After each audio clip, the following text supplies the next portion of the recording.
සමන්තා චක්කවාලේසු අත්‍රා ගච්ඡන්තු දේවතා සද්දම්මං මුනි රාජස්ස සුනන්තු සග්ග මොක්කදං ධම්මස්සවන කාලෝ අයං බදන්තා ධම්මස්සවන කාලෝ අයං බදන්තා ධම්මස්සවන කාලෝ අයං බදන්තා නමෝ තස්ස භගවතු අරහතෝ සම්මා සම්බුද්දස්ස නමෝ තස්ස භගවතු අරහතෝ සම්මා සම්බුද්දස්ස නමෝ තස්ස භගවතු අරහතෝ සම්මා සම්බුද්දස්ස. ඒ අපගේ ශාස්ත්‍රූ සම්මා සම්බුදුරජාණන් වහන්සේට අපගේ නමස්කාරය වේවා.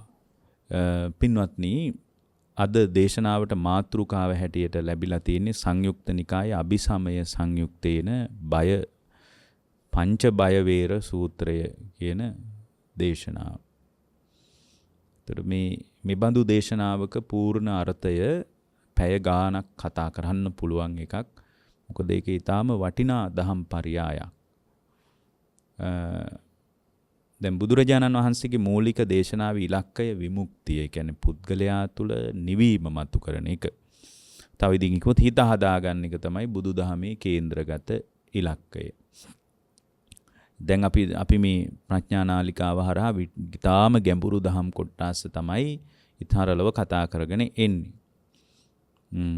මේ බඳු දේශනාවක අර්ථය මතු කරගන්නකොට අපට පැහැදිලිව පේන දෙයක් තමයි බුදුරජාණන් වහන්සේගේ මූලික පණිවිඩය සහ අපි දන්න එක අතර ලොකු ගැටුමක් තියෙනවා. ඒ කියන්නේ වෙනසක් තියෙනවා, විසමපාතී බවක් තියෙනවා. ඒ කියන්නේ අපි හිතාගෙන ඉන්න බුදුදහමත් බුදුරජාණන් වහන්සේ පැහැදිලි කරපු මූලික පණිවිඩයත් අතර යම් වෙනස්කම් තියෙනවා. ඒක කාලයක් යනකොට වෙන දෙයක් ඇත්තටම. අවුරුදු දහස් ගාණක් යනකොට එකතු වෙන දේවල්. ඒ එකතු වෙන දේවල් මූලික ධර්මයට මුකුත් හානියක් නැහැ. එකතු වෙන දේවල් ඊටාම සංස්කෘතික නිසා ඒක ඊටාම පරිස්සමින් ජනප්‍රිය බුදුදහම සහ මුල් බුදු සමය දෙක බොහොම වෙන් කරගන්න අපිට පුළුවන් වුණොත් අර මූලික පණිවිඩයේ හරය බොහොම පරිස්සමට අපිට මතු කරගෙන තියාගන්න පුළුවන්. මූලික හරය. ඒතර මූලික හරය මතු කරගන්නවා නම් මූලික හරය මතු කරගන්න තැනක බුදුරජාණන් වහන්සේ අපට පැහැදිලි කරන්නේ පුළුවන් තරම් මූලික බුද්ධ දේශනාවත් එක්කම එකතු වෙලා ගනුදෙනු කරන්න කියලා. දැන් පංච බය වේර සූත්‍රයේ තියෙන්නේ මේක සවැත් නුවර දේශනා කරපු එකක්. සංයුක්ත නිකායේ තියෙන දේශනාවක්. මොකද අපි මේ දේශනා ඊටාම පරිස්සමෙන් කතා කරන්නේ මේ වගේ අර්ථේ පොඩ්ඩක්වත් එහෙ මෙහෙ වෙනවට අපි එච්චර කැමති නැති නිසා. ඒක මූලික දේශනාවට හරි හානියක්. දැන් සංයුක්ත නිකායේ නිදාන වර්ගයේ තියෙන අභිසමය සංයුක්තයේ තියෙන පංච බය වේර සූත්‍රයේ තියෙන්නේ දවසක් බුදුහාමුදුරුවන්ව මුණ ගැහෙන්න අනේ පිඬු සිටුවරයා පැමිණෙනවා. එයා ඇවිල්ලා බුදුහාමුදුරුවොත් එක්ක බොහොම ප්‍රියමනාප කතාවක යෙදෙනවා. ආගිය තොරතුරු විමසන්න ඇති. ඉතින් බුදුරජාණන් වහන්සේත් එයාගේ එක්ක ඊටා ගැඹුරු දහම් සාකච්ඡාවල යෙදිච්ච බවක් පේන්නත් නැහැ. හැබැයි එයා සෝවාන් වෙච්ච කෙනෙක්. මොකද ඒක හොඳටම තේරෙනවා අනේ පිඬු සිටුවරයා ජීවිතේ සන්ධ්‍යා කාලේ අනිත්‍ය ගැන කරපු දේශනාවකට පුදුමයට පත්වලා යා කියනවා මම මේ වගේ කතාවක් බුදුහාමුදුරුවෝ මෙච්චර ළඟින් ඇසුරු කළා මම මෙහෙම එකක් අහගත්තේ නැහැ කියලා. නුවණැති සබ්‍රක්‍මචාරින් වහන්සේලා මම ළඟින්ම ඇසුරු කළා. නමුත් මම කවදාවත් නුවණැති සබ්‍රක්‍මචාරින් වහන්සේලාගෙන් මෙහෙම කතාවක් ඇහුවේ නැහැ කියලා සාරිපුත්ත හාමුදුරුවෝ කියනවා. එහෙනම් එයා ගොඩාක් අනිත්‍ය ගැන දන්නෙත් නැහැ. අනිත්‍ය ගැන නොදන්නවා නෙමෙයි. අනිත්‍ය ගැන මේ එයාට මහා පළල් විශ්ලේෂණයක් තිබිලා නැහැ. හැබැයි සෝවාන් වෙලා හිටියේ. එහෙනම් අපිට තේරෙනවා සෝවාන් වෙනවා කියන්නේ මහා ලොකු අමුතු දෙයක් විදියට අපි සලකන්න නරකයි. සෝවාන් වුණාම නිකන් අහසින් යනවා වගේ ඒවා වෙන්නේ නැහැ. චින්තනමය වශයෙන් විශාල වෙනසක් ඇති වෙනවා. නමුත් ගිහි ජීවිතයට බාධාවක් නැහැ. මොකද සෝවාන් වෙනකොට කාමරාගයේ පටිගය එහෙම නැති වෙන්නේ නැහැ නේ. ඒවා තියෙනවා. ඇත්තටම කාමරාගයේ පටිගය නැති වෙන්නේ අනාගාමී වෙනකොට. එහෙනම් අනාගාමී වෙනකම්ම කාමය, රාගය, පටිගය ඕවා තියෙනවා. එහෙමනම් අපිට තේරෙනවා මේ දැන් පංච බය වේර කියලා කියන්නේ පස් ආකාරයක බිය හා වෛරය කියන එක. පංච බය වේර කියලා. මේ පින්නතුන් බොහොම ධර්මීය හැදෑරීමක් තියෙන නිසා වෙන්න ඇති මේ බඳු සූත්‍රයක් මාතෘකා පාඨයේ හැටියට අජිත් මුණසිංහ මහත්මයාත් මල්කි මුණසිංහ මහත්මිය ඇතුළු පින්නතුන් යෝජනා කරන්න ඇත්තේ. දැන් පංච බය වේර නමින් සූත්‍ර කීපයක් තියෙන නිසා මම බොහොම පරිස්සමට මේ කොයි සූත්‍රයේද මේක අන්තර්ගතයි කියලා බලද්දී මේ අபிසමය සංයුක්තේ න එක සූත්‍රයයි තියෙන්නේ. ඒක අபிසමය සංයුක්තේටත් සූත්‍ර දෙකක් තියෙනවා. නමුත් දෙකේම එකම සමාන දහම් පරයයක් තියෙන නිසා අපිට එච්චර ගැටලුවක් වෙන්නේ නැහැ. දැන් අනීපිඬු සිටුවරයා බුදුහාමුදුරුවෝ මුණ ගැහෙන්න එනවා. බුදුහාමුදුරුවොත් එක්ක සාකච්ඡා කරනවා. සාකච්ඡා කරන්නේ මේ ධර්මයක් නෙමෙයි ආපු ගියපු තොරතුරු ටික කතා කරනවා. ඉතින් කතා කරලා ඉවරුණාම මේ සූත්‍රයේ තියෙනවා අතකෝ අනාථපිණ්ඩිකෝ ගහපති යේන භගවා තේන උපසංකමි උපසංකමිත්වා භගවන්තං අභිවාදිත්වා ඒකමන්තං නිසීදී. එක පැත්තකින් වාඩි වුණා. දැන් මේ පින්නතුන් වාඩි වෙලා ඉන්නවා වගේ කෙලින්ම නෙමේ. එක පැත්තකින් වාඩි වුණා.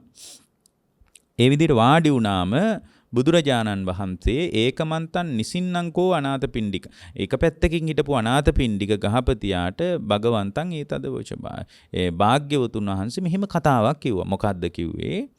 උන්වහන්සේ කියනවා යතෝකෝ ගහපති. අපි මේ සූත්‍ර මේ පාලි පාඨත් එක්කම කියන්නේ මේවා ඒ විදිහටම පරිසං වෙන්න ඕන නිසා. මේවා ඉතා ගැඹුරට යන කාරණාත් නිසා මේවා ඉතාම ප්‍රවේශමෙන් කතා කරන්න ඕන. මොකද මේ ධර්මයේ විකෘති වුණොත් එහෙම ඒක විශාල හානියක් වෙනවා. දැන් මේවා මේ දේශනා බොහෝ කාලයක් ඒ කාලේ වගේ නෙමෙයි අන්තර්ජාලයේ තියෙනවා. ඒතර කාලාන්තරයක් ගිහින් මේ දේශනා අහනකොට මේවයි යම් විකෘතියක් වෙලා තිබුණොත් ඒක හරිම ගැටලුවක්. ඒ නිසා මේවා නැවත නැවත ඒ කාලේ වගේ නෙමෙයි නැවත නැවත අහන්න පුළුවන් නිසා ඉතා පරිස්සමින් කතා කරගන්න ඕන. ඒතර බුදුරජාණන් වහන්සේ මතක් කරනවා යතෝකෝ ගහපති අරිය ශාවකස්ස පංචබායානි වේරානි උපසන්තානි හොಂತಿ. උන්වහන්සේ කියනවා පින්වත් ගෘහපතිය මම මේ සරල කරලා මේක කියන්නේ. පින්වත් ගෘහපතිය ආර්ය ශ්‍රාවකයා හට. ඒතර ආර්ය ශ්‍රාවකයා කියලා කියන්නේ බුදුරජාණන් වහන්සේ සරණ ගියපු කෙනා. ධර්මී සරණ ගිය කෙනා සංඝයා සරණ ගිය කෙනා. ආර්ය ශ්‍රාවකයා හට පංචබායානි වේරානි උපසන්තානි හොಂತಿ. පස්සාකාරයක බියහා වෛරේ සංසිඳිලා ගියොත් පංච බය බේරව බය වේර කියන්නේත් ඒකයි. පස්සාකාරයක බය හා වෛරය සංසිඳිලා ගියොත්. බය වේර කියන වෛරය, බය කියන්නේ බිය. සංසිඳිලා ගියොත් ඊට පස්සේ ඊළඟට කියනවා සෝතාපට්ටි අංගේහි සමන්නාගතෝ හෝති. සෝතාපට්ටි අංග 4ක් තියෙනවා නම් සංසිද්ධි 2යි. ඊළඟට කියනවා සෝතාපට්ටි අංගේහි සමන්නාගතෝ හෝති අරියෝ චස්ස ඥායං පඤ්ඤවා සුදිට්ඨෝ හෝති සුප්පටි විද්දෝ. ආර්ය න්‍යාය ප්‍රඥාවෙන් අවබෝධ වෙලා නම් සංසිද්ධි 3යි. අවබෝධ වෙලා නම් එහෙම ඉන්න කෙනාට ඊළඟට කියනවා සෝ ආකංකමානෝ අත්තනාව අත්තානං ව්‍යාකරේය. එයාටම පුළුවන් ප්‍රතිවේද කරන්න. මොකක්ද?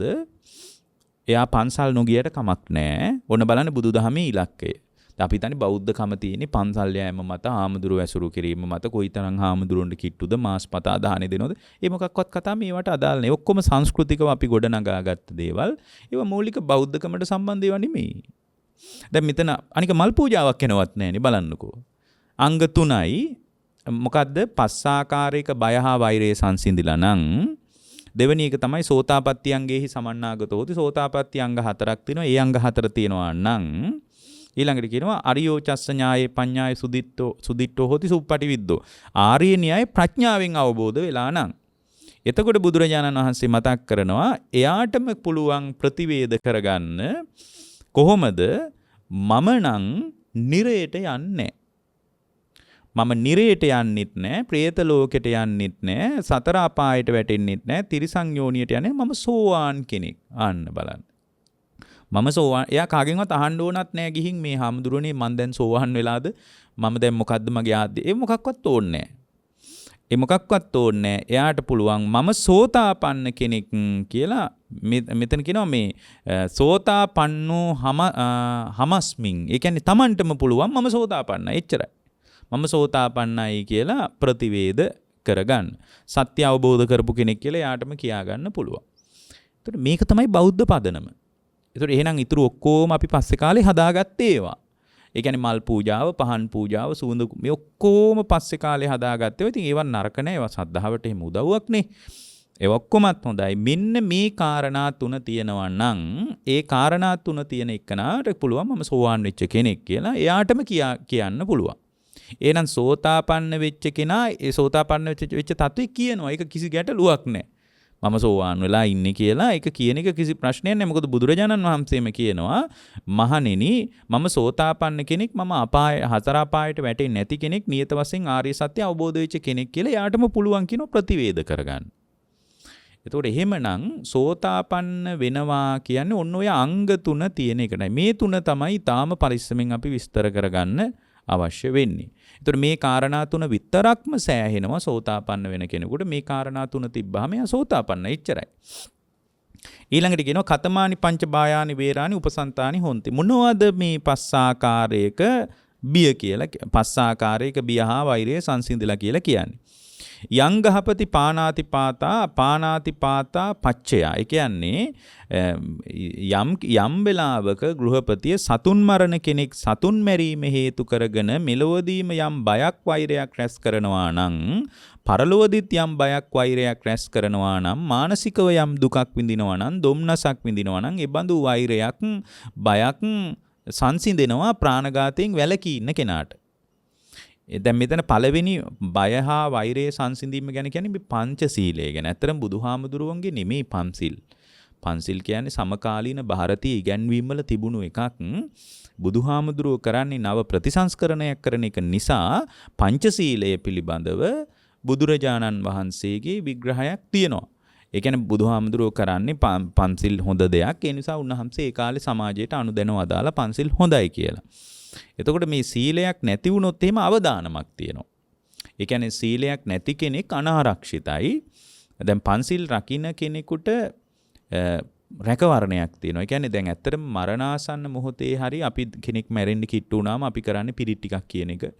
ඉතින් ඕනනම් අපි ගිහින් හාමුදුරුවෝ කෙනෙකුට කියලා අනේ හාමුදුරනේ අපේ අම්මා අසනීපයි තාත්තා අසනීපයි කියලා අපි පිරිත් ටිකක් කියයි. එතකොට එහෙම පිරිත් ටිකක් කිව්වා කියලා ලොකු යහපතක් වෙන්නේ නැහැ. එතකොට එයාට අභිමානයක් නැහැ. අභිමානයක් ඇති වෙන්න නම් පස්සාකාරයක බියහා වෛරේ සංසිඳිලා තියෙන්න ඕන. ඊට පස්සේ සෝතාපට්ටි අංග 4න් යුක්ත වෙලා තියෙන්න ඕන. ආර්ය න්‍යාය ප්‍රඥාවෙන් අවබෝධ වෙලා තියෙන්න ඕන. කටපාඩමින් නෙමෙයි. ප්‍රඥාවෙන් අවබෝධ වෙලා තියෙන්න ඕන. එතකොට මේ තුන අන්තර්ගතව යම් දේශනාවක් ලෝකෙට විවෘත වෙනකොට ඒ දේශනාව කෙරෙහි ප්‍රඥාගෝචර ශ්‍රාවකෙක් අහගෙන හිටියම දේශනාව තුළම සෝවාන් වෙන්නත් පුළුවන්. ඒකනේ බණහලා සෝවාන් වුණා කියන්නේ කාලේ. එතකොට බුදුරජාණන් වහන්සේ වදාළේ පංච බය වේර සූත්‍රයේ මෙන්න මේ කාරණා තුන මේ ජීවිතය තුළ තියෙනවා නම් එයා අවබෝධය කරා යනවා කියලයි. දැන් මෙතන පින්වත්නි පස්සාකාරයක බය හා වෛරය සංසිඳිලා කියලා කියන්නේ එයා මේ පංචශීලයේ සම්බන්ධ. ඒ කියන්නේ ඒවා ඒක විස්තර කරන්න ඕනත් නෑ මෙතන ඇත්තටම. පංචශීලයේ සම්බන්ධව පංචශීලයෙන් වැළකීච්ච කෙනාට පින්වත්නි මානසිකව දුකකුත් නැහැ, කායික දුකකුත් නැහැ, දෝමනස්සේකුත් නැහැ, දුම්නසකුත් නැහැ, බයක් වෛරයකුත් නැහැ. ඉතින් මම පන්සිල් රැක්ක කෙනෙක් කියලා එයාට අභිමානයක් තියෙනවා. සීලේ අභිමානයක් තියෙනවා. ඒ අභිමානය හරි වටිනවා මිනිස්සෙකුට. එතකොට බියක් හා වෛරයක් කියන්නේ මරණාසන්න මොහොතේ මේවා මතු වුණොත් එහෙම හානියක්. උදාහරණයක් විදියට සත්තු මරණ මිනිස්සෙකුට මරණාසන්න මොහොතේ ඒක මතු වුණොත් එහෙම ඒක තමයි යාගේ උපාදානෙ. ඊට අනුව තමයි විපාක පිණිස කර්ම හැදෙන්නේ. එහෙමනම් මේකේ අවදානමක් තියෙනවා. ඒ නිසා මේ බය හා වෛරයේ සංසිඳෙනවා පංචශීලයේ සම්බන්ධ ශික්ෂාකාමී ශ්‍රාවකයෙකුට. ඒක මේ ඊටාම ප්‍රකට කාරණයක් නිසා මම ඒක මෙතන කියන්න යන්නේ නැහැ. ඒක මූලික කාරණේ. ඒක තමයි පළවෙනි එක පන්සිල් සම්බන්ධව. ඒ කියන්නේ පන්සිල් රකින්න කෙනෙක් නම් කියලයි මේ කියන්නේ. ඊළඟට කියනවා කතමේහි චතුහි සෝතාපට්ටි අංගේහි සමන්නාගතෝ හෝති. මොනවද පින්වත් මහණෙනි සෝතාපට්ටි අංග කියලා කියන්නේ? ඔන්න ඔය අංග 4ක් තියෙනවා. ඉද ගහපති අරිය ශාවකෝ බුද්ධෝ අවෙච්ඡප්පසාදේන සමන්නාගතෝ හෝති. බුදුරජාණන් වහන්සේ පිළිබඳ අවෙච්ඡප්‍රසාදයෙන් පැහැදීමක් තියනවා නම්. අවෙච්ඡප්‍රසාදයෙන් කියලා කියන්නේ කරුණු සහිතව පහදින එකට. අපි පැහැදුනේ අපේ අම්මා කියපු නිසානේ. තාත්තා කියපු නිසානේ. ඒතකොට මේක නෙමෙයි අවෙච්ඡප්‍රසාදේ කියන්නේ. අවෙච්ඡප්‍රසාදේ කියලා කියන්නේ කරුණු සහිතව පහදිනවා. කරුණ සහිතව පහදින්නේ කොහොමද? බුදුහාමුදුරුවෝ මෙබඳු ශාස්ත්‍රූවරයෙක් අරහං වනසේක සම්මා සම්බුද්ධ වනසේක කියලා ඕවා ගැන හොය හාර අවුස්ස තමයි පහදින්නේ. එයා මේක පරම්පරාවෙන් ලැබෙන නිකම් මඟුල් මුද්දක් වගේ එකක් විදිහට බුදුදහම පිළිගන්නේ නැහැ. බුදුහාමුදුරුවෝ පිළිගන්න යාලා ඇස්තිත් නැහැ. දැන් බුදුරජාණන් වහන්සේම මතක් කරනවා ඉද ගහපති අරිය ශාවකෝ බුද්ධෝ අවිච්ඡප්පසාදේන සමන්නාගතෝ හෝති. අවිච්ඡප්ප්‍රසාදයක් හදා ගන්නවා පරම්පරා කතාවට නෙමෙයි. මොකටද? ගුණයට. එතකොට ගුණයට පහදිනවා නම් එයා ගුණ දැනගන්න ඕනද නැද්ද? දැනගන්න ඕන. එතකොට ඒක තමයි සෝතාපට්ටි පළවෙනි අංගය. හැබැයි මෙතන පින්වත්නි මේ බුදුරජාණන් වහන්සේට අවිච්ඡප්ප්‍රසාදයක් ඇති වෙනවා කියලා කියන්නේ කොහොමද ඒක ඇති වෙනව ඇත්තේ? ඇත්තටම බුදුහාමුදුරුවන්ට පහදින්නේ මේ චතුරාර්ය සත්‍ය දැකලා. අන්න ඒ පැහැදීමයි මෙතන කියන්නේ. ඒ කියන්නේ අපි මේ බුදුරජාණන් වහන්සේ පිළිමි ළඟට ගිහින් වන්දනා කරනවා වගේ එකක් නෙමෙයි මෙතන කියන්නේ. මෙතන කියන්නේ දුක දැකලා පහදිනවානේ. ඒකට අපි ධර්මයේ කියන්නේ දුක්ඛූපනිසා සද්ධා කියලා. සද්ධාවට ඉන්නේ මොකක් නිසාද? දුක නිසා. එතකොට අපේ සද්ධාව මොකක් නිසාද? පරම්පරාව නිසා. අපේ අම්මත් බෞද්ධ, එයාගේ අම්මත් බෞද්ධ, ඒ නිසා මමත් බෞද්ධ. එහෙම කියන්නේ ඒක නෙමෙයි මේ සෝතාපට්ටි අංගය කියන්නේ. දැන් කෙනෙක් කියන්න පුළුවන් ඉද ගහපති අරිය ශාවකෝ බුද්ධෝ අවිච්ඡප්පසාදේන සමන්නාගතෝ. අපි හරි අපිට තියෙනවනේ කියලා හිතන්න. ඒක නෙමෙයි මේ කියන්නේ. මේ කියන්නේ මෙතන බුදුරජාණන් වහන්සේ වදාළේ දුක්ඛූපනිසා සද්ධා. යම් කෙනෙක් දුක දැකලා තමයි සද්ධාවට එන්න ඕනේ කියනවා. කොහොමද දුක දැකලා සද්ධාවට එන්නේ? මේ බොහොම හොඳට ලියා ගන්න ඕනේ ඒවා. ඇත්තට මේ ටික ලියා ගත්තම මේ ජීවිතය තුළ සෝතාපන්න වෙන්න පුළුවන්. ඒ වගේම අද සෝවාන් වෙච්ච අය ඉන්නවා. සෝවාන් වෙච්ච අයත් ඉන්නවා. මොකද භාග්‍යතුන් වහන්සේම වදාලා මාර්ගඵලලාභින් මේ පොළොවේ හිස් වෙන්නේ නැහැ කියලා. මහණෙනි ආර්ය අෂ්ටාංගික මාර්ගයේ යම් තාක් කාලයක් තියෙන ඒ තාක් කාලයක් මගඵලලාභින් හිස් වෙන්නේ නැහැ කියලා. ඉතින් දැන් තියෙනවනේ ආර්ය අෂ්ටාංගික මාර්ගය. ඒ නිසා මේ සෝවාන් වෙච්ච අය ඉන්නවා. මේ මිහි මත කොහේ හෝ සෝතාපන්න වෙච්ච අය ඉන්නවා. ලංකාවෙත් ඉන්නවා. එහෙමනම් ඇයි දැන් සෝවාන් වෙනවා කියන එක නිකන් අහසින් යන එ르දිය ඒ වගේ එකක් නෑ. දැන් බලන්න මේ දේශනාවල මතක් කරන්නේ නෑ මහණෙනි මට මල් පුදන පහන් ඒ මොකක්වත් කතාවක් අදාළ නෑ. උන්වහන්සේ කියනවා මේ ටික තියෙනවා නම් එයාට ප්‍රතිවේද කරන්න පුළුවන් මම සෝවාන් වෙලා ඉන්නේ. එච්චරයි. දැන් බලන්න මෙතකොට දුක දැකලා පහදින්නේ කොහොමද? දුක දැකලා පහදින්නේ බුදුරජාණන් වහන්සේ මෙහිම දුක කියලා එකක් දේශනා කළා නේද? මේ ජාති දුක, ජරා දුක, ව්‍යාධි, මරණ, ශෝක, පරිදේව, දුක්ඛ දෝමනස් උපායාස කියලා මෙහිම දුකක් ගැන වදාලා මේ දුකට විකල්පයක් විදියට තමයි එයා ධර්මයට එන්නේ. ඇයි මේ එතකොට කෙනෙක් කියන්නේ මේ දුකට විකල්පය කියන්නේ දුක. බුදුරජාණන් වහන්සේ දුක විතරක් දේශනා කළා නෙමෙයිනේ. මොකද්ද දේශනා කළේ? දුකට හේතුවක් දේශනා කළා. මහණෙනි අවිද්‍යාව, තණ්හාව තියෙන තාක්කල් දුක සකස් වෙනවා කියලාත් දේශනා කළා. ඒ විතරකුත් නෙමෙයි දේශනා කළේ. බුදු දේශනා විශේෂත්වය ඒක තමයි. දැන් සමහර අන්‍යාගමික අය ඔය ආනන්දහනුන්ට එක වෙලාවක කියනවා පරිබ්‍රාජක ආරාමයකට ගියාම අපි ඔක්කොම එකයි. ඔබ වහන්සේලායි අපි ඔක්කොම එකයි. එතකොට ආනන්දහඳුරානවා මොකද්ද අපි එකයි කියලා කියන්නේ?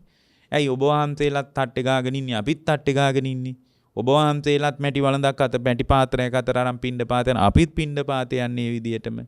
ඉතින් ඒ වගේම ඔබ වහන්සේලාගේ ශාස්ත්‍රූරය දුකයි කියලා කියන්නේ අපිත් දුක ගැනනේ කතා කරන්නේ හාඳුරුනේ. එහෙම කියලා කියනවා.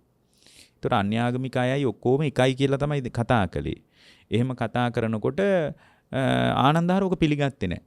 ආනන්දහර සද්ද නැතුව හිටියා. මොකද වෙන අන්‍යාගමික ආරාමයකනේ.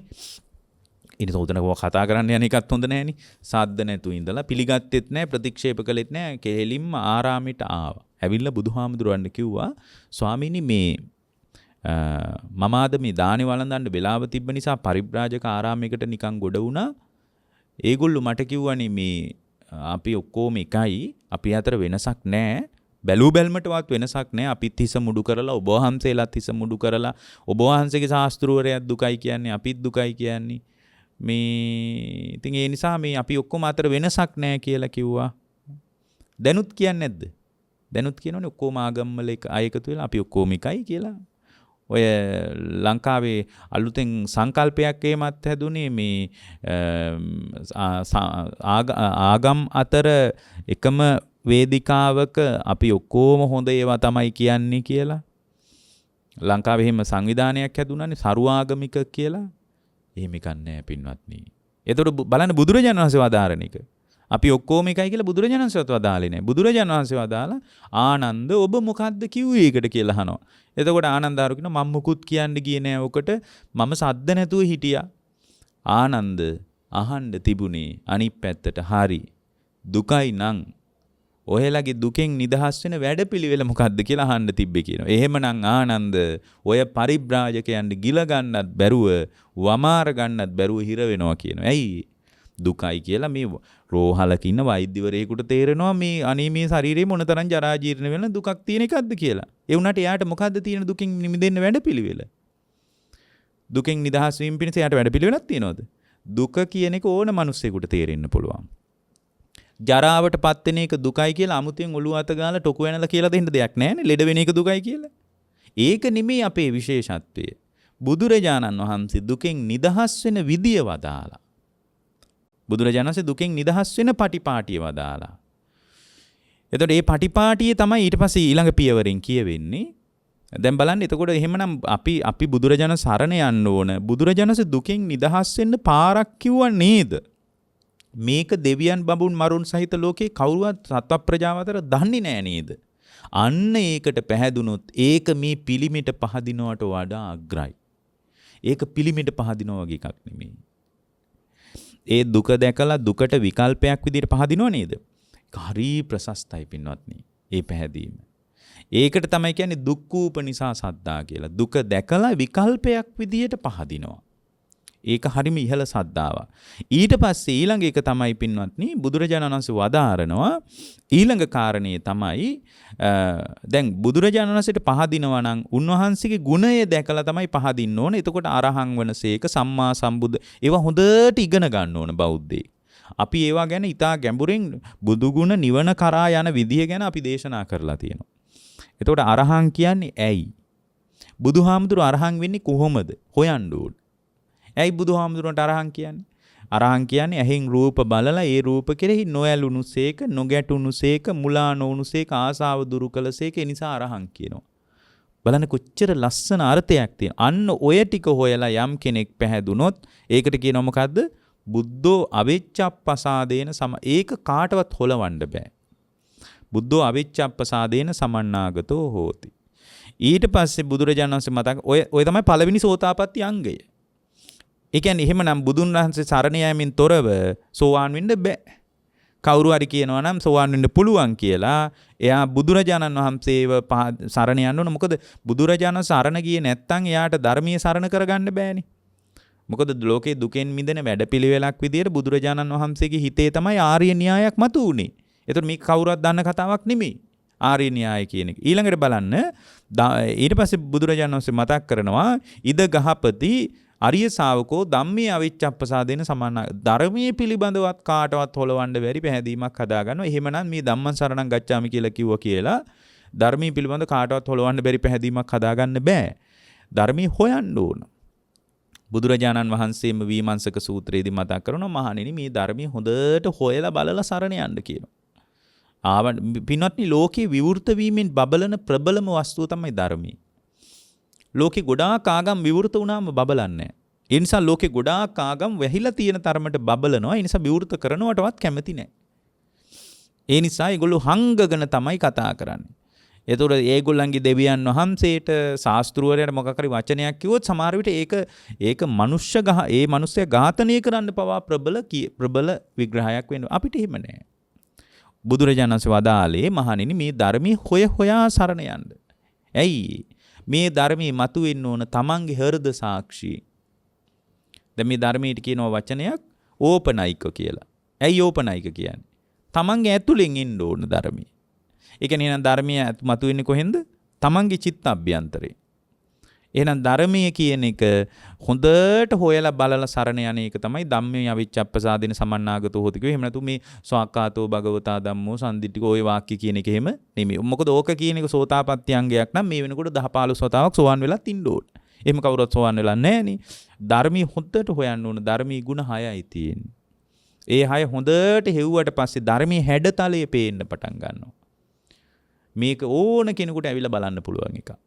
ඒහිපස්සික කියලා කියන්නේ. ඇවිල්ලා බලන්න පුළුවන්. එතකොට එහෙම හරි විවෘත එකක් කියලා හොඳට තේරුම් අරගෙන විවෘත. ඊට පස්සේ මේ ධර්මීයවත් ඔළුවේ තියාගෙන යන අදහසක් එන්නේ නැහැ. දැන් බුදුරජාණන් වහන්සේ මතක් කළා මහණෙනි මේ ධර්මයේ පහුරක් වගේ පාවිච්චි කරන්න. මොකද පහුරක් එගොඩ වෙන්න පාවිච්චි කරා කියලා ඒක ඔළුවේ තියාගෙන යන්නේ නැහනේ. ඒ වගේ දැන් ඉන්න මිනිස්සු ඉන්නවා ගිහියෝයි පැවිද්දෝයි ඔක්කොම මේක ඔළුවේ තියාගෙන යන්නේ. එතකොට මේ ධර්මය අවබෝධ වෙන්නේ නැහැ. ධර්මයේ පිළිපදින්න කිව්වේ හරියට සර්පෙක් වගේ. ඇයි?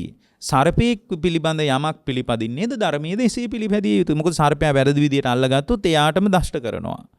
අන්නේ ඒ වගේ ධර්මයේ හරි තැනින් අල්ල ගන්න ඕන. නැත්තම් එහෙම පින්වත් මේ ධර්මයේ ගලපා ගන්න දරපු උත්සාහයම හානියක් වෙන්න පුළුවන්. ඉතින් මේව විස්තර කරගන්න ඕන. නමුත් ඊළඟට තුන්වෙනි කාරණේ තමයි සංඝයා වෙච්ච අප්‍රසාදේන සමන්නාගතෝ සංඝයා සරණ යනවා. සංඝයා සරණ යනවා කියන්නේ මේ පන්සලින් ඉන්න හාමුදුරුවෝ සරණ යනවා, බණ කියන හාමුදුරුවෝ සරණ එහෙම එකක් නෙමෙයි. දැන් ලංකාවේ මිනිස්සු ඉන්නවා මේ දැන් සමහරට මේ අපෙන් බණ අහන අය ඉන්නවා. ඒගොල්ලෝ අපි කියන එකක් විතරයි පිළිගන්නේ. සමහර සංස්ථාවල ඉන්නවා ඒ හාමුදුරුවෝ කියන එක විතරයි එයා පිළිගන්නේ. සමහරට එයාට බුදුහාමුදුරුවෝ ඇවිල්ලා කිව්වත් මෙහෙමයි කියලා එයා කියයි. අනිත් පැත්තට මම අර බණහන හාමුදුරුවන්ගෙනුත් පොඩ්ඩක් අහලා බලන්නම් ඕක ඇත්තද කියලා මේ කියලා කියයි. මොකද එච්චරට එයා පුද්ගල සරණ ගිහින්. පුද්ගල සරණක් හරියන්නේ නැහැ. බුදුරජාණන් සංඝයා සරණ යන්න කිව්වේ සංඝයා ගැන හොයා බලලා. සංඝයා ගැන හොයලා බලලා. එතකොට සංඝ කියන සම්මුතියටයි එයා සරණ යන්නේ. එහෙම නැතු පුද්ගලයෙකුට නෙමෙයි. ඒ පුද්ගල සරණට අද අහුවෙලා ඉන්නේ. ඒ නිසා අද හරියට අවබෝධය කරා යන්න බෑ. සංඝයාත් ගුණ 9ක් තියෙනවා. 9 හොයලා සරණ යන්න ඕන. ඊළඟට කියනවා දැන් ඔන්න බලන්න වැදගත්ම දේ බුදුදහම කියන ඊටාම වැදගත් දේ ඊළඟ කාරණේ තමයි පින්වත්නි බුදුරජාණන් වහන්සේ මතක් කරනවා අරිය කන්තේහි සීලේහි සමන්නාගතෝ හෝති. ඔන්න ඔතන ලියා ගන්න ඕන වචන දෙකක්. මුලින් පන්සිල් ගැන කිව්වා. ඇයි පස් ආකාරයක බය හා වෛරය සංසිත. දැන් මේ ආයේ මොකද්ද ආර්යකාන්ත සීලයක් කියන්නේ? මොකද්ද මේ ආර්යකාන්ත? දැන් මෙතන කියනවා බුද්ධෝ දැන් පළවෙනියෙන් කිව්වා පස් ආකාරයක බය හා වෛරය සංසිඳිලා නම් ඒක පළවෙනි එක බය බේරව සූත්‍රයේ කියපු. දෙවෙනියට කියනවා බුද්ධෝ අවිච්ඡප්පසාදේන ධම්මෝ අවිච්ඡප්පසාදේන සංඝෝ අවිච්ඡප්පසාදේන ඊළඟට කියනවා ආර්යකාන්ත සීලෙහි සමන්නාගතෝ. එහෙනම් පන්සිල් කියන්නේ ආර්යකාන්ත සීලේ නෙමෙයි. පන්සිල් මෙච්චර කල් අපි හිතාගෙන හිටියා පන්සිල් කියන්නේ ආර්යකාන්ත සීලය කියලා. දැන් බුදුරජාණන් වහන්සේ වදාලා එක තැනක මහණෙනි බුදුරජාණන් සරණ ගිහින් නම් ධර්මයේ සරණ ගිහින් නම් සංඝයා සරණ ගිහින් නම් ආර්යකාන්ත සීලයක් තියෙනවා නම් එයා සතර පායට වැටෙන්නේ නැහැ කියලා. ඒක මේ දේශනාවෙත් කිව්වා. එහෙමනම් මිනිස්සු හිතාගෙන හිටියා මේ අපි පන්සිල් රකින්න නිසා සුගතියයි කියලා. පන්සිල් රකින්න නිසා සුගතියන්නේ බුදුරජාණන් වහන්සේගේ මතුවුණ සීලය තමයි ආර්යකාන්ත සීලය. මොකද්ද මේ එහෙනම් ආර්යකාන්ත සීලය කියන්නේ පන්සිල් නෙමෙයි කියලා පැහැදිලි. මේ සූත්‍රයෙන්ම පැහැදිලි හේතුව පන්සිල් ගැන මුලින් කිව්වා. පන්සිල් ගැන මුලින් කියලා ඇයි දැන් ආර්යකාන්ත සීලයක් ගැන ආයෙ දෙවනියට කියන්නේ? ආර්යකාන්ත සීලය කියන්නේ පන්සිල් නෙමෙයි පින්වත්නි. ආර්යකාන්ත සීලය කියලා කියන්නේ නිවනට බර සීලය කියන එකයි. ඒක ධර්මයේ තියෙනවා දිට්ඨිංච අනුපගම්ම සීලවා දස්සනේන සම්පන්නෝ. දර්ශන සම්පන්න සීලය. දර්ශන සම්පන්න සීලය කියන්නේ දිට්ඨිංච අනුපගම්ම සීලවා දස්සනේන සම්පන්නෝ. ඒ කියන්නේ පින්වත්නි මෙතන සීල ආර්යකාන්ත සීලය කියලා කියන්නේ ඇස පිළිබඳ සංවර භාවයකට ඇවිල්ලා. ඇසෙන් දකින ලෝකයේ කෙරෙහි රාගය හදාගන්නෙත් නැහැ, පටිගය හදාගන්නෙත් නැහැ. කන පිළිබඳ සංවර භාවයකට ඇවිල්ලා. ඇස කන නාසය දිවකය මනස තුලින් අත්දකින අත්දැකීම් ලෝකයේ පිළිබඳ ඇලින්නෙත් නැහැ, ගැටෙන්නෙත් නැහැ. අන්න එතනට හිත හදාගෙන. ඒ හිත හදාගෙන ඕකට ඔය ඉන්ද්‍රිය සංවර සීලය, ආජීව පාරිශුද්ධ සීලය කිය සීලේ ප්‍රභේද තියෙන්නේ. ඒ බඳු ඉහළ සීලයක් දිනු කරනවා. දැන් බලන්න ආර්යකාන්ත සීලේ ස්වභාවය කියනවා. ආර්යකාන්ත සීලේහි සමන්නාගතෝ අක්ඛණ්ඩේහි අකණ්ඩේහි කියන්නේ කැඩුන් නැති අකණ්ඩේහි. ඊළඟට කියනවා අච්චිද්දේහි කියන්නේ පින්වත්නි සිදුරු නැති. ඒ සීලේ සිදුරු තියෙන්න බෑ. අසබලේහි ඒ සීලය තුල කැලැල් තියෙන්න බෑ. මේ විදියට පින්වත්නි සිදුරු නැති, කැලැල් නැති, ගරහා නැති, නිදහස් වුණු නුවණැත්තන් විසින් ප්‍රශංසා කරන මිත්‍යා දෘෂ්ටිය බැහැර කරන සමාධිය පිණිස පවතින. අන්න ඒකයි. සමාධිය පිණිස පවතින සීලය. පින්වත්නි සමාධිය ඇති වෙන්න සීලයක් අවශ්‍යයි.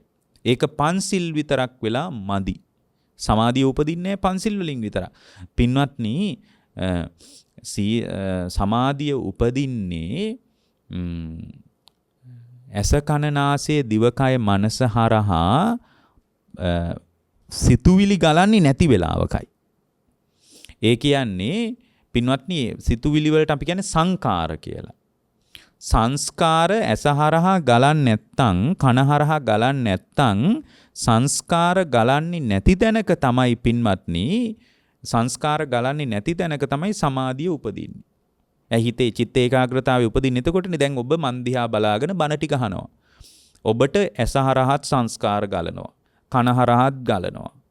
ඉතින් මේ විදියට එක එක පැති වලින් දකින අහන දැනෙන හිතෙන දේවල් වලට අනුව සිතුවිලි ගලාගෙන ඉන්නේ නැද්ද?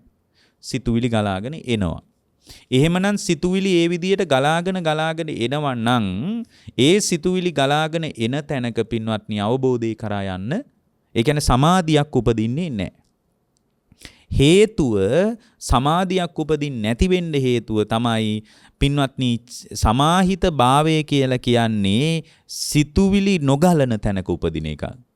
අන්න ඒක දැන් මෙතන කියනවා සමාධි සංවත්තනිකේහි ඉමේහි චතුසි සමාධි සංවත්තනිකේ ඒ කියන්නේ සමාධියට උදව් වෙන සීලය. ඒ තමයි පින්වත්නි ඇස සංවර කර ගැනීම. ඒ කියන්නේ ඇස හරහා සිතුවිලි ගලන්නේ නැති විදියට ඇස පරිස්සම් කරනවා. අන්න ඒක තමයි ආර්යකාන්ත සීලයට බර. කන හරහා සිතුවිලි ගලන්නේ නැති විදියට කන පිළිබඳ සංවර වෙනවා. නාසය පිළිබඳ, දිව පිළිබඳ, කය පිළිබඳ, මනස පිළිබඳ මේවායින් සිතුවිලි ගලාගෙන මේ සිතුවිලි ගලන එකම තමයි පින්වත්නි දුක කියලා කියන්නේ. සිතුවිලි ගලන එකමයි දුක. සිතුවිලි ගලන්නේ නැත්තම් දුකක් නැහැ. දැන් බලන්න මේ වෙලාවේ ඔබට සිතුවිලි ගලන්න පටන් ගත්තොත් පරණ සංසිද්ධියකට ඔබට ඇඬෙන්නේ නැද්ද? දුක මතුවෙන්නේ නැද්ද? ඒ කියන්නේ සමහර විට මොකක් හරි kedara අහිමි වෙච්ච දෙයක්, මැරිච්ච කෙනෙක් ගැන සිතුවිලි ඒ අනුව මානසිකාරය පවත්වන්නකෝ. සිතුවිලි ගලාගෙන එනකොට ඇහැට කඳුළු උනන්නේ නැද්ද බලන්න. පින්වත්නි මේ සිතුවිලි ගලන එකමයි දුක කියලා කියන්නේ. සිතුවිලි ගලන්නේ නැත්තම් දුකක් නැහැ. ඒකනේ රහතන් වහන්සේට දුක නැත්තේ. ඇයි? රහතන් වහන්සේට ඇහෙන් රූපේ දැක්ක ගමන් දැක්ක තැන අතහැරිනවා. කනින් ශබ්ද අහපු ගමන් අහපු තැන අතහැරිනවා. ඒ කියන්නේ ඒව හරහා සිතුවිලි ගලන්නේ ආයි. ඒ සිතුවිලි ගලන විදිහට මානසිකාරේ පවතින්නේ ඒක નિરાයාසයෙන් රහතන් වහන්සේගේ හිත තුළ උද්ගත වෙච්ච තත්වයක්. ඒ නිසා රහතන් වහන්සේට සිතුවිලි ගලන්නේ නැති එකම තමයි උන්වහන්සේට කිසිම දුකක් හෝ සැපක් නැතුව උපේක්ෂා විහරණයකින් ඉන්නේ. එහෙමනම් මේ සමාධියට උදව් කරන සීලය ගැන අපි තේරුම් ගන්න. ඇත්තටම සීලයක් දිනු කරන එක හරි බලවත්. ආර්යකාන්ත සීලය. එහෙම සීලයක් දිනු කළාට පස්සේ ඒකම කවදා හරි අවබෝධය කරා යන්න උදව් කරනවා. ඔබ දන්නවද චිත්ත කියලා ගෘහපතියෙක් හිටියා? අනාගාමී වෙච්ච කෙනෙක්. බුදුහාමුදුරුවෝ පිරිමියෙක් වෙනවා නම් චිත්ත වගේ වෙන්න කියලා පෙන්වුවේ. කාන්තාවක් වෙනවා නම් කවුරු වෙන්න කියලාද කිව්වේ? කාන්තාවක් වෙනවා නම් කවදාවත් බුදුහාර වදාලේ නැහැ විශාඛා වගේ වෙන්න කියලා. විශාඛා බොහොම කිට්ටු කෙනෙක්. කවදාවත් කිව්වේ නැහැ මේ මහණෙනි මේ විශාඛා වගේ වෙන්න නෝනා කෙනෙක් නම් එහෙම කිව්වේ නැහැ. කාන්තාවක් නම් වදාලේ කුජ්ජුත්තරා නන්ද මාතා වගේ වෙන්න කියලා. පිරිමියෙක් නම් පුරුෂයෙක් නම් වදාලේ පිරිමි කෙනෙක් වෙනවා නම් අනිවාර්යයෙන්ම චිත්ත ගෘහපතිය වගේ වෙන්න කියලා. හේතුව ওই චිත්ත ගෘහපතිය අනාගාමී වෙලා හිටියේ. මහා නාම මහරහතන් වහන්සේගෙන් බණ අහලා ධර්මයට පැහැදුනා. ඊට පස්සේ පින්වත්නි සාරිපුත්ත මොග්ගල්ලාන මහරහතන් වහන්සේලා 1000ක් සංඝයා එක්ක ඇවිල්ලා යාට බණ කිව්වා. බණ කියනකොට එයා අනාගාමී වුණා. මහා පුදුම දහම් දැනුමක්. හාමුදුරුවරුන්ට ධර්ම මාර්ගයේ වරදිනකොට එයා තමයි උදව් කරලා තියෙන්නේ. හාමුදුරුවනේ මේ විදියට කරන්න එපා. ඔබ වහන්සේ මෙන්න මෙහෙම කරලා බලන්න. ඒ කියන්නේ යාට ඉච්චරට දහම් දැනුමක් තිබිලා තියෙනවා. චිත්ත ගෘහපතියාට. එතකොට චිත්ත ගෘහපතියා බොහෝම දහම් දැනුමකින් සම්පූර්ණ වෙච්ච කෙනෙක්. දැන් චිත්ත ගෘහපතියා හොඳ දහම් දැනුමක් තිබ්බ මිනිස්සෙක් විදියට පින්වත්නි ඒ විදියට දහම් දැනුමක් සහිත අනාගාමී ශ්‍රාවකෙක් විදියට ගෞතම බුද්ධ ශාසනය පිළිසරණ ලබන්ට එයාගේ පරණ ජීවිත කතාවක් මං කියන්නම්. කාශ්‍යප බලන්න ජීවිතේ වර්ධින විදිය කාශ්‍යප බුද්ධ ශාසනයේ අන්තිම කාලේ දඩයන්කාරී. බලන්න අවබෝධය කරා එන කෙනෙකුට පවා අවබෝධයට ගුණධර්ම දියුණු කරගෙන එන කෙනෙකුට පවා ජීවිතේ වර්ධින්න පුළුවන්. ඒ නිසා කාට වැරදුනත් දොස් කියන්න එපා. මොකද හේතුව තමයි පෙරුම් පුරාගෙන එන බෝධිසත්වෙක්ද දන්නේ නැහැ. වරදින්න පුළුවන් මිනිසුන්ට. දැන් අඟුලිමාල මහරහතන් වහන්සේගේ අතීත ජීවිතේ අපිට තේරෙනවා මේ හිටි ගමන් මහා දාමරිකයි. දැන් සමහර එක සිද්ධියක තියෙනවා මේ මහා භයානක දඩයම්කාරයෙක් වෙලා ඉඳලා තිනවා අඟුලිමාල මහරහතන් ඒ ජීවිතේ. එතකොට මේ සමහර සත්තු අල්ලගත්තම විලුඹෙන් ගහලා තමයි ඔළුව පළලා තියෙන්නේ සතාගේ. ඒ විදිහට මහා ම්ලේච්ඡ ජීවිතයක් ගෙවුවා. දැන් අවබෝධයට පත්වෙන ජීවිතේ පවා කොච්චර දාමරිකයිද. නමුත් ಗುಣධර්ම තිබුණා ජීවිතේ. ඉතින් මේ සංසාරේ මහා අමුතු එකක් නේ. දැන් බලන්න මේ චිත්ත ගෘහපතියා ඒ කාලේ හොඳ දඩයන්කාරයෙක්. දැන් දඩේ මේ යනවා. ඒ කාලේ දැන් බුද්ධ ශාසනයේ අන්තිම වේගන යන කාලේ. ඉතින් කාශ්‍යප බුද්ධ ශාසනයේ අවසාන කාලේ. ඒ කාලේ පින්වත්නි ධර්මීය දියුණු කරපු අය කැලෑවලට ගියා. ඒගොල්ලෝ එළියට ආවේ නැහැ. ඒගොල්ලෝ කැලෑවලට ගිහින් ධර්මීය දියුණු කළේ. හේතුව ඒ කාලේ මිනිස්සු පිරිහුණා බුද්ධ ශාසනය නැති වෙනකොට මහා කුසලයක් තිබ්බාය කැලෑවලට ගිහින් ධර්මීය දියුණු කළා. ඉතින් මේ එක හාමුදුරුව කෙනෙක් කැලේ ඇතුලේ ඉඳලා මෙයා දැන් දඩේමට යනවා අඩිපාරකින් මේ ගමයි කැලේ එකතු වෙන තැනක් තියෙනවා. එකතු වෙන තැනදී හාමුදුරුව කෙනෙක් එළියට වැඩියා. සිවුර පොරවාගෙන පාත්‍ර සිවුරු දරාගෙන හාමුදුරුව කෙනෙක් මෙහෙම එළියට වැඩියා. පාරේ පොඩි අඩිපාරකින්. මේක දැක්කා මේ දඩයන්කාරයා. මේ දඩයන්කාර කවදාවත් මෙයා දැකලා නැහැ හාමුදුරුව කෙනෙක්. මෙයාට හරි පැහැදීමක් ඇති වුණා. ඒ කියන්නේ උදේම මෙයා කවදාවත් හාමුදුරුව කෙනෙක් දැකලත් නැහැ. දැන් මෙයා කැලේ ඇතුළට ගියාට කවදාවත් මෙයා කැලේ ඇතුලේ හාමුදුරුවෝ දැකලා නැහැ. ඉතින් මෙයා මේ පුදුමයි මෙයාට මේ අද උදෙන්ම දඩේ දැන් මෙයා දුනු ඊතල අරගෙන දඩේමට යන්නේ. එයා පහු කරගෙන හාමුදුරුව කෙනෙක් ආවා. හැබැයි මේගොල්ලන්ගේ අම්මා තාත්තා පරම්පරාවේ මිනිස්සු කියලා තියෙනවා හොඳට ධර්මයේ දියුණු කරන අයෙක් වනාන්තරයේ ඉන්නවා කියලා. මෙයාට මේක මතක් වුණා එකපාර. මතක් වෙලා එයා අහලා තියෙනවා අම්මගෙන් මේ බඳු මුනිවරු කෑම හොයාගෙන එළියටත් එනවා කියලා. එකපාරම මතක් වුණා මේක. මතක් වෙලා එහෙනම් මේ තමයි අර කියන මුනිවරු. හොඳම දේ තමයි අද මේ හාඳුනට මම බත් ටිකක් දෙන්න ඕන. දැන් මේ දඩයන්කාරයෙකුට හිතුනේ. අද මේ හාඳුනට මම තමයි අද බත් ටිකක් දෙන්න ඕන කියලා දඩේමී අනේක මග හැරලා ගෙදරට දිව්වා. පොඩි සරං කොටයක් ඇඳගත්ත. පිළිවෙලක් නැති. කොණ්ඩි පීරලා නැති.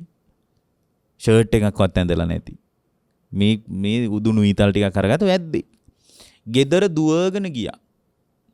දුවගෙන ගිහින් ගේ ඇතුළට ගිහින් වළඳ ඇරලා බැලුවා. වළඳ ඇරලා බලනකොට දංකුඩ ටිකක් තියෙනවා යට. ඒකටම අර මාළු පිනිත් දාගත්තා. දංකුඩේකටම මාළු පිනිත් දාගෙන මේක කරේ මේක එක අතකට අරගෙන මේ මැටි වළඳ අරගෙන දුවන්න පටන් ගත්තා. දුවගෙන යනවා. දැන් අර හාමුදුරුව හොයාගෙන දැන් දුවන්නේ. මූණට හම්බෙයි කියලා බැලුවා නෑ. මේ පාරෙන් නෙමෙයි ඇවිල්ලා තියෙන්නේ. ඊට පස්සේ එතන පින්වත්නි තුම්මන් හන්දියක් තියෙනවා. එකෙන් අනිත් පැත්තට මෙයා දිව්වා. දුවනකොට ලස්සන්ට ඒ කාලේ මල් හැදිලා තියෙනවා පාරායිනේ. මේ මිනිස්සේ එක අතකින් මල් ඉතිත් කඩා ගන්නවා මෙහෙම. එක අතකින් මල් ඉති කඩා ගන්නවා. අනිත් අතේ අර මැටි වළඳ තියාගෙන පොඩි සරං කොටයක් ඇඳගත්ත හැඩි දැඩි මිනිස්සෙක් දුවනවා. දුවගෙන යනකොට ඈතින් අර හාමුදුරුව දැක්කා. දැකලා දුවගෙන ගිහින් කිව්වා ඒ හාමුදුරුවෝ ඉස්සරහින්ම හිටගත්තා. එක අතක මල් ඉති තියෙනවා. අනිත් අතේ මැටි වළඳක් තියෙනවා. කිව්වා ඔබ වහන්සේ මෙච්චර දුර ආවද? මම ඔබ වහන්සේ හොයාගෙන ආවේ. මෙච්චර දුර ආවද ඔබ වහන්සේ? අනේ හාමුදුරනේ අද ඔබ වහන්සේට මම කෑම ටිකක් මෙයා මේ දාන කතා මොකක්වත් දන්නේ අද ඔබ වහන්සේට මම කෑම ටිකක් දෙන්නම්. හැබැයි ඔබ වහන්සේ කැමති වෙයිද දන්නේ? අපේ ගෙදර කන්න නෑ හාමුදුරනේ. මේන් තියෙන ටික කියලා අර වළඳ ඇරලා පෙන්නුවා. එතකොට අඩියේ දන් කුඩ ටිකක් තියෙනවා. එතකොට අර හාමුදුරු මද හිනාවක් පෑවා. එතකොට එයා දැනගත්තා මේ හාමුදුරුවද මගෙන් මොනවා හරි ගන්න ලෑස්ති කියලා. ඊට පස්සේ මෙයා කිව්වා හාමුදුරුවනේ මෙතන අවුව සැරයිනේ. මෙතන බෑ වළඳන්න. හාමුදුරුව වඩින්නකෝ කියලා ගහක් මුලට ගිහින් අර මිනිස්සයා අර මල් අතු ටික ඔක්කොම ඇතිරුවා එතන. එක අතක මල් අතු තිබ්බනේ. ඒ ටික අතුරලා අර හාමුදුරන්ගේ දෙපොට සිවුර ඒක උඩින් දැම්මා. උඩින් දාලා කිව්වා හාමුදුරුව මේ ගහට හේතු වෙලා වාඩි වෙන්නකෝ කියලා කිව්වා. දැන් මේ වැද්දෙක් වාඩි වුණාට පස්සේ අර හාමුදුරන්ට අර මැටි වළඳේ දන් කුඩ ටික හූරලා මේ මිනිස්සයා අර පාත්‍රයට දැන් මේ හාමුදුරුව අර මිනිස්සයට පේන්න වැළඳුවානේ.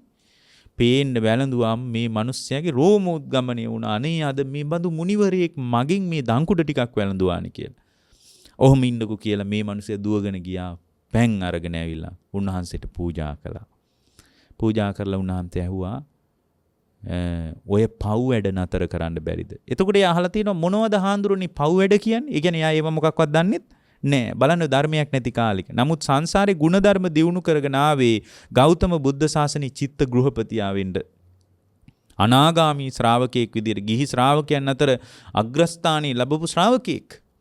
එබඳු තත්වයකට එන්න පෙරම් පුරාගෙන ආපු මිනිස්සෙක්. අන්තිමටම පින්වත්නි එයා මේ හාඳුරුන්ගෙන් ධර්මය අහලා හොඳට සීලේ පිහිටියා. හැබැයි වැඩි කාලයක් හිටියේ නෑ. හේතුව මොකද්ද? හේතුව තමයි මෙයා දඩයන්කාරයෙක්නේ. දඩයන්කාරයෙකුට ලොකු ආයුෂයක් නෑ. ඒකේ ditta ධම්ම වේදින විපාකයක් විදිහට අඩු ආයුෂයෙන් මැරෙනවා. ඒක හරියට හරි. අඩු ආයුෂයෙන් මැරෙනවා. උපරිම විපාකේ තමයි නිරය. මැරුණා. හැබැයි මේ මිනිස්යාගේ යහපත් සම්මතය නිසා අරියකාන්ත සීලයක් තිබුණා. ඇස කන නාසය දිවකය මනස පදනම් කරගෙන පුදුමාකාර සංයමයක් තිබ්බා. දෙවිවරු අතර උපන්නා. ඒ ආර්යකාන්ත සීලයක් දියුණු කරපු එක තමයි බලවත් උනේ කියනවා ගෞතම බුද්ධ ශාසනයේ පින්වත්නි චිත්ත ගෘහපතියා නමින් ප්‍රතිවේද ලබන්න.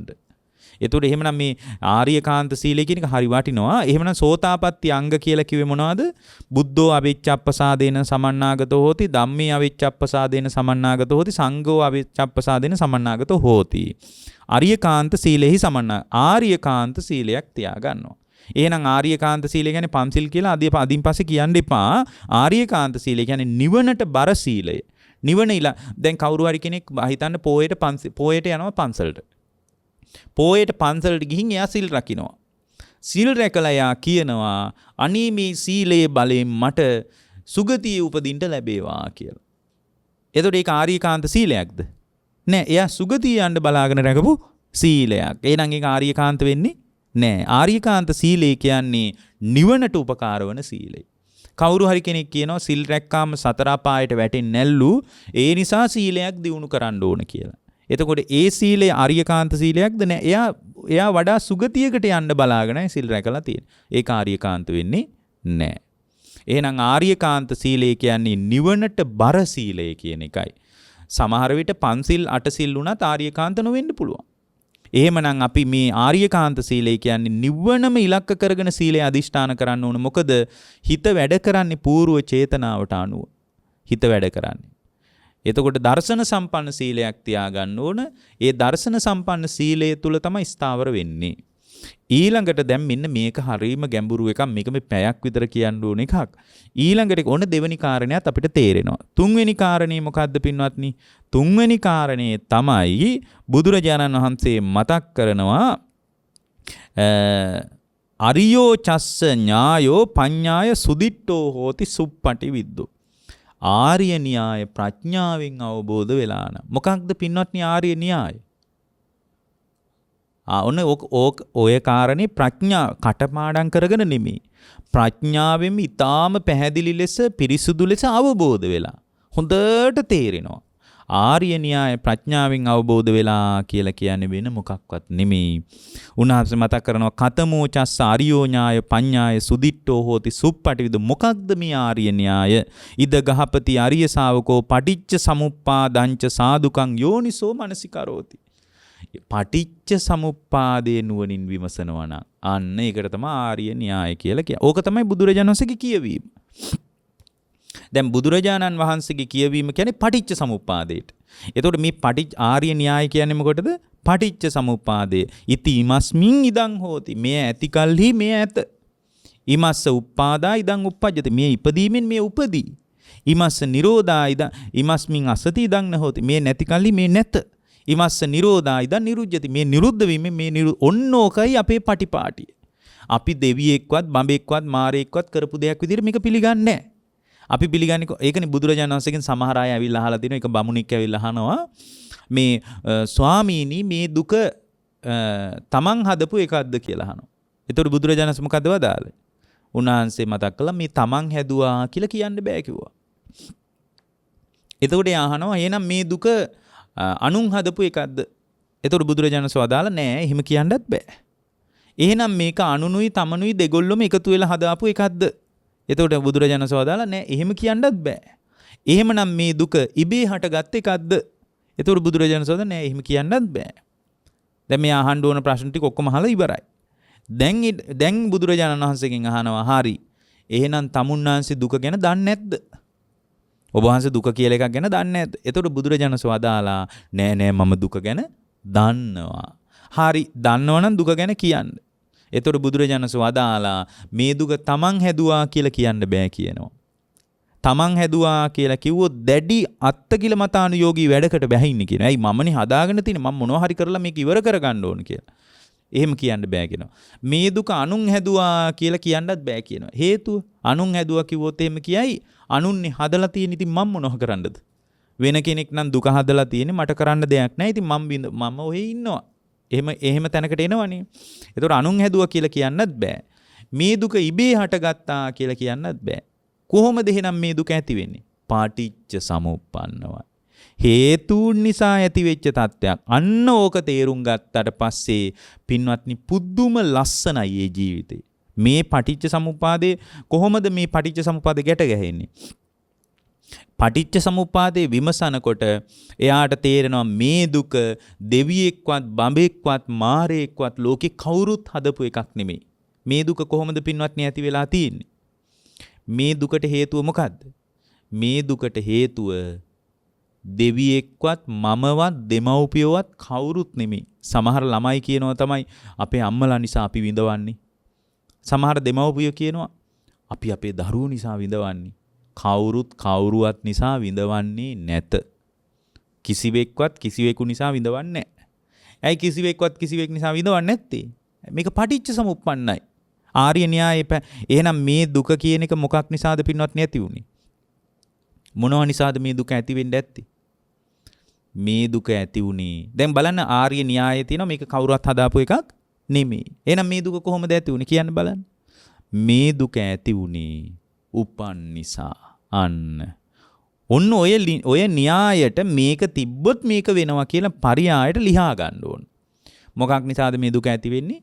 උපන් නිසා. ඒකට කොහොමද පටිච්චසමුපාදේ කියන්නේ? ජාතිපච්චයා ජරා මරණ ශෝක පරිදේව දුක්ඛ දෝමනසුව. උපන් නිසයි විඳවන්නේ. කේන්දර නිසා කවුරුත් විඳවන්නේ නැහැ. උපන් නිසා විඳවන්නේ. හොඳයි උපන්නේ ඇයි? ඔක්කොම හේතුන් නිසා ඇති වෙච්ච ඒවා. එහෙනම් ඉපදීමත් හේතුවක් නිසාද ඇති වෙලා තියෙන්නේ නැද්ද? හේතුවක්. මොකද්ද ඉපදෙන්න හේතුව? උපදින්න හේතුව මොකද්ද? හොද්දට ඔන්න ඕක අවබෝධ කරගන්න එකට කියනවා ආර්ය න්‍යාය ප්‍රඥාවෙන් අවබෝධ. කටපාඩ අවිජ්ජා පත්‍ය සංඛාරා සංඛාර පත්‍ය ඕක නෙමෙයි. ඕක කටපාඩමක් නේ. දැන් මෙතන කිව්වේ මොකක්ද? ආර්ය න්‍යාය අරියෝචස්ස ඥායෝ පඤ්ඤාය ප්‍රඥාවෙම සුදිට්ඨෝ සුප්පටි විද්දෝ. ප්‍රඥාවෙන් අවබෝධ කරලා කටපාඩම් කරලා නෙමෙයි. ඔන්න අවබෝධ වෙන විදිය බලන්න. ඇයි පින්වත්නි උපන්නේ? ඇයි උපන්නේ අපි? මහා බ්‍රහ්මයාම අවල නෙමෙයි. ඒක භාග්‍යවතුන් වහන්සේගේ කතාව නෙමෙයිනේ. ආර්ය න්‍යායට ඒක අදාළ නැහැ. මොකද බුදුරජාණන් වහන්සේ උපන් හේතුව පෙන්වුවේ විපාක පිණිස කර්ම සකස් වුණාම උපදිනවා කියලා. උපදින්න හේතුව මොකද්ද? විපාක පිණිස කර්ම සකස් වීම. ඇයි පින්වත්නි විපාක පිණිස? ඒකට කියන්නේ භවපච්චයා ජාති කියලා. ඇයි උපන්නේ? ඔන්න හොඳට විමස බලනවා. ඕක උඩට පහළට බලන්න ඕන. එතකොට පින්වත්නි ඕක බලාගෙන ඉද්දී Taman තුල සක්කාය දිට්ඨිය කැඩිලා යනවා. ඒකට තමයි සෝවාන් කියන්නේ. සෝවාන් කියන්නේ සක්කාය දිට්ඨිය නැති කරන එකට එච්චරයි. ඇයි පින්වත්නි විපාක පිණිස කර්ම සකස් වෙන්නේ? මොකක් නිසාද? කවුරු හරි විපාක පිණිස කර්ම හදලා දානවද අපේ ඔළුවට? නෑ. විපාක පිණිස කර්ම සකස් වෙන්නේ කොහෙන්ද? විපාක පිණිස කර්ම සකස් වෙන්නේ සිතින්, කයෙන්, වචනේ. විපාක පිණිස කර්ම. ඇයි සිතින්, කයෙන්, වචනෙන් කර්ම සකස් වෙන්නේ? සිතින්, කයෙන්, වචනෙන් කර්ම සකස් වෙන්නේ උපාදානයේ නිසා. ඒකට කියන්නේ උපාදාන පච්චය භව කියලා. විපාක පිණිස කර්ම සකස් වෙන්නේ ඇයි? උපාදානයේ නිසා. පින්වත්නි හොඳට බලන්න සිතින් බැඳුනාම නේද සිතින්, කයෙන්, වචනෙන් වැඩ කරන්නේ. අපිට යමක් අපේ හිතේ බැඳුනාම ඒ බැඳිච්ච දේ අපේ වසඟේ පවත්වන්න අපි සිතින් සැලසුම් කරනවා, කයෙන් ක්‍රියාත්මක වෙනවා.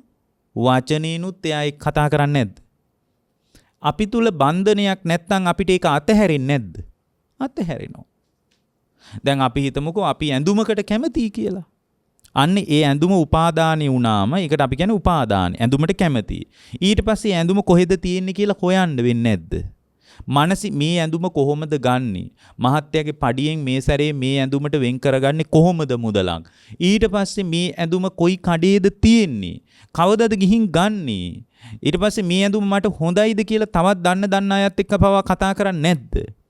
ඒ ඇඳුම ගැන උපාදානයක් ඇති වුණ නිසා සිතින්ද, කයෙන්ද, වචනයෙන්ද කර්ම කරගන්නව නේද? හැබැයි ඒ ඇඳුම ගැන මට විශේෂ අදහසක් නැත්තම් දැක්ක තැනම අතහැරෙන්නේ නැද්ද? දැන් පාරේ යනකොට ලයිට් කණු පේනවනේ. ලයිට් කණු පේනුණා කියලා අපි ලයිට් කණු ගැන මොකුත් සැලසුම් හදනවද? නේ දැක්ක තැන අතහැරෙනවා. නමුත් පාරේ යනකොට ලයිට් කණු පේන්නේ නැද්ද? පේනවා. ඒවට ඇයි හේතුව තමයි අපිට ඒක ගැන උපාදානයක් නැහැ. එහෙමනම් මතක තියාගන්න හිතෙන් බැඳිච්ච තැන්වල තමයි සිතින්, කයෙන්, වචනෙන් කර්ම සකස් වෙන්නේ. ඒකට කියන්නේ උපාදාන පච්චයා භව. විපාක පිණිස කර්ම හැදුනාම භව පච්චයා ජාති. ඒකට අනුව තමයි ගර්භාෂයක හරි, බිත්තරයක් අස්සේ හරි, කුණු ගොඩක හරි, ඕපපාතිකව හරි උපදින්නේ. ඒ ඉපදීමට අනුව ඉපදීමට සාපේක්ෂව ජරා මරණ දුක. නිරේ උපන්නම ඊට සාපේක්ෂව තමයි දුක. මනුස්ස ලෝකේ උපන්නම ඊට සාපේක්ෂව දුක අඩුයි. අන්න ඔය විදියටයි මේක ගැට ගැහෙන්නේ. හොඳයි. එහෙමනම් හිත බැඳින්නේ මොකක් නිසාද? උපාදාන එකක් නිකන් වෙන්න බෑනේ. ඒක දෙවියෝ හැදුවා වෙන්න බෑ. ආර්ය න්‍යාය එහෙම එකක් නෑ. ඉමස්මින් සති දන් හෝති. මේ ඇති කල්ලි මේ ඇති වෙලා තියෙන. එහෙනම් මේකට මොකක් හරි හේතුවක් තියෙන්න ඕන. මේක හරි ලස්සන එකක්. මේක මේ ගැඹුරු කතාව මම මේ හොඳට තේරෙන්න කියලා දෙන්නේ. උපාදානයයි ඇති උනේ. මොකක් නිසාද? උපාදානය ඇති වෙන්නේ තණ්හා පච්චයා උපාදාන. පින්වත්නි හිත බැඳෙන්නේ හිතේ තණ්හාවක් ඇති වෙච්ච නිසායි. රූප වලට තණ්හා, රූප තණ්හා, ශබ්ද තණ්හා, ගන්ධ තණ්හා, රස තණ්හා, පොට්ටබ්බ තණ්හා කියලා හිතේ තණ්හාව ඇති වෙන්න ඒවා කෙරෙහි අපේ හිතේ බැඳීමක් ඇති වෙනවා. එහෙනම් තණ්හාවමයි බැඳෙන්න හේතුව. පින්වත්නි අපේ හිතේ තණ්හාව ඇති වෙච්ච නැත්නම් ඒවට අපි බැඳෙන්නේ නැහැ කවදාවත්. එතකොට එහෙමනම් අපි රූප තණ්හාව ඇති වුණාම රූපයට බැඳෙනවා. ශබ්ද තණ්හාව ඇති වුණාම මේ ශබ්දයට බැඳෙනවා. ඊට පස්සේ මේ ශබ්ද හොයන්න වෙන්නේ නැද්ද? ඒ ගායකයා කොහෙද ඉන්නේ? ඒ ගායකයාගේ තව සින්දු මොනවද තියෙන්නේ? ඔක්කොම ඇති වෙන්නේ තණ්හාව නිසා. හොඳයි, තණ්හාව ඇති වුණේ කුමක් නිසාද? දැන් මේ දේශනාවට කාලේ ඉවර වෙලා තියෙන නිසා මම මේ වේගෙන් කියන්නේ තණ්හාව ඇති වුණේ මොකක් නිසාද පින්වත්? තණ්හාව ඇති වුණේ වෙන මොකුත් නිසා නෙමෙයි. වේදනා පච්චයා තණ්හා. විඳින්න යනකොටයි තණ්හාව ඇති වෙන්නේ. රූපය විඳිනකොට විඳින රූපයටයි හිතේ තණ්හාව උපදින්නේ. විඳින්න නැති රූප වලට කවදාවත් තණ්හාවක් ඇති වෙන්නේ නැහැ. අපි දැකලා නැති ලස්සන කෙනෙක් ඉන්නවා ඇමරිකාවේ. අපිට තණ්හාවක් ඇති වෙන්නේ ඇයි? අපි ඒ රූපය ඇහින් විඳලා නැහැ. ලස්සනම සින්දුව ලෝකේ ඊටාම ස්තරම් සින්දුව කියලා ලෝකේ කතා වෙන සින්දුවක් තියෙනවා. මේ වෙලාවේ ඇහෙනවා. අපිට ඒව ගැන තණ්හාවක් උපදින්නේ මොකද අපි ඒ සින්දුව විඳලා නැහැ. විඳලා නැහැ. එහෙමනම් වේදනා පච්චය තන විඳින කොටයි තණ්හාව ඇතිනේ. විඳින්නේ ඇයි? විඳින්නේ ස්පර්ශය නිසා. ඇහැට රූප පේන මට්ටම ආවට පස්සේ තමයි රූප විඳින්නේ. පෙනෙන්නේ නැති රූප වල විඳින්න බෑ පින්වත්නි. එතකොට ස්පර්ශය ඇති උනේ මේක න්‍යායක් විදිහට අපි පැහැදිලි කරලා තියෙන නිසා මම මේ වේගෙන් කියන්නේ ස්පර්ශය ඇති උනේ මොකක් නිසාද? ආයතන නිසා. චක්කායතන, සෝතායතන කියලා මේ ආයතන හයක් තියෙනවා. මේ ආයතන හය නිසායි මිනිස්සු ආයතන හයෙන් විඳින්නේ. ආයතන ඇති වෙන්නේ මොකක් නිසාද? නාම රූප නිසා. නාම රූප පත්‍ය සලආයතන. නාම රූප කියන්නේ මේ ඇහැට පේන්නේ නැහැ. ඇහැ සම්බන්ධ නාම රූප සකස් වුණාම පේනවා. එච්චරයි. කනට ඇහෙන්නේ නැහැ. කනට ඇහෙන්නේ නැහැ. එහෙනම් මැරිච්ච මිනිසුන්ටත් ඇහෙන්න එපා. කන තියෙනවා, කන් බෙරේ තියෙනවා, ඔක්කොම තියෙනවනේ. මැරිච්ච මිනිසුන්ට. ඇයි? නාම රූප පහළ වෙලා නැහැ. ඒ කියන්නේ මේ කන සම්බන්ධ නාම ධර්ම වේදනා සංඥා චේතනා පස්ස මනසිකාර කියලා නාම ධර්ම ටිකුත් එකතු වෙනවනේ. එතකොට තමයි ඇහෙන්නේ. එතකොට නාම රූප ඇති වෙන්නේ ඇයි? නිකම් නෙමෙයි විඥාන පච්චයා නාම රූප. විඥානයක් බැහැගෙන තියෙනවා. විඥානයක් බැහැගෙන තියෙන නිසා නාම රූප සකස් වෙනවා. ඒකයි මැරිච්ච මිනිසුන්ට ඇහෙන්නේවත්, පේන්නේවත්, දැනෙන්නේවත් නැත්තේ ඇයි? විඥානේ නැහැ. විඥානේ බැහැගන්නේ ඇයි? විඥානේ බැහැගන්නේ පින්වත්නි සංකාර නිසා. පින් කළාම පිනට අනුව විඥානේ බහිනවා. සංකාර කියන්නේ පුඤ්ඤාභි සංකාර, අපුඤ්ඤාභි සංකාර, ආනිඤ්ඤාභි සංකාර කියලා. පිනට අනුව විඥානේ බහිනවා, පවට අනුව විඥානේ බහිනවා. නිරය, പ്രേත ලෝකවල, ධ්‍යාන සිත් වලට අනුව රූපාවචර අරූපාවචර බ්‍රහ්ම ලෝකවල විඥානේ බහිනවා. සංඛාරෙමයි. ඇයි මේ මිනිස්සු ඇයි පින් කර කර පව් කර කර ඉන්නේ? අවිජ්ජා පත්‍ය සංඛාරා. තියෙන අවිද්‍යාවටමයි. පින් කරන්නේත් අවිද්‍යාවට. පින් කරන්නේ පින් කර කර ඉන්නෙත් අවිද්‍යාවට. යාට මේ දුක සකස් වීම ගැන තේරෙන්නේ නැහැ. ඒ කියන්නේ පින නරක නැහැ. හැබැයි පින් කළත් පින්වත්නි සුගතිය යන එක විතරයි වෙන්නේ. සුගතියේ ගියත් විපාකේ අනිත්‍ය වෙනකොට ආයෙත් සතර අපායට. ඒ නිසා පින් කර ඉන්න එකවත් විකල්පයක් විදියට පිළිගන්න එපා කියලායි බුදුරජාණන් වහන්සේ වදාළේ. කොහොම හරි මේ ආර්ය න්‍යාය අවබෝධ කරගත්තට පස්සේ සක්කාය දිට්ඨිය දුරු වෙනවා. ඔන්න ඔය කාරණා තුන තිබුණොත් එයා අවබෝධය කරා යනවා. එච්චරයි. එයා සෝතාපන්නයි. ඔය කියන පිළිවෙලට හොඳට උඩට පහළට විමසා බැලුවොත් එයා සෝතාපන්නයි. එහෙනම් සෝතාපන්න අංග තුන මොනවද? මේ සෝතාපන්න වෙන Tamanටම පුළුවන් මම සෝවාන් වෙච්ච කෙනෙක්, මම සතර අපායට යන්නේ නැති කෙනෙක් කියලා ප්‍රතිවේධ කරන්න. කොහොමද? එයා තුල පින්වත්නි පස්සාකාරයක බය හා වෛරයේ සංසිඳිලා නම්, ඒ කියන්නේ පන්සිල් ටික රැකිලා නම්, ඊළඟට කියනවා සෝතාපට්ටි අංගෙහි සමන්නාග. සෝතාපට්ටි අංග 4 තියෙනවා නම් බුද්ධෝ අවිච්ඡප්පසාදේන සමන්නාගතෝ, ධම්මෝ අවිච්ඡප්පසාදේන සංඝෝ අවිච්ඡප්පසාදේන සමන්නාගතෝ, ආර්යකාන්ත සීලෙහි සමන. මේ 4 තියෙනවා නම් ආර්යකාන්ත සීලය ගැන දැන් අපිට ඔබට යම් අදහසක් තියෙනවා. ඔය 4ක් තියෙනවා නම් 2යි. තුන්වෙනි එක මොකද්ද? ආර්ය න්‍යාය ප්‍රඥාවෙන්ම අවබෝධ වෙලා නම්. ඒ කියන්නේ අන්තිමටම කියපු පටිච්චසමුපාදයේ උඩට පහළට හොඳට විමසලා බලලා මගේ කතාවත් මේක නේද කියලා තේරුම් ගන්නවා. ඔය ටික හොඳට තේරුණාට පස්සේ ඔන්න ඔය ටික තේරුම් ගැනීම මතම, අවබෝධ කර ගැනීම මතම යා සෝතාපන්න වෙනවා. ඒ බඳු සෝතාපන්න ශ්‍රාවක භාවයක් පිණිස මේ දේශනාව උපකාර වේවා කියලා අපි දේශනාව නිමා කරනවා. ඔබ හැම දිනාටම තෙරුවන් සරණයි.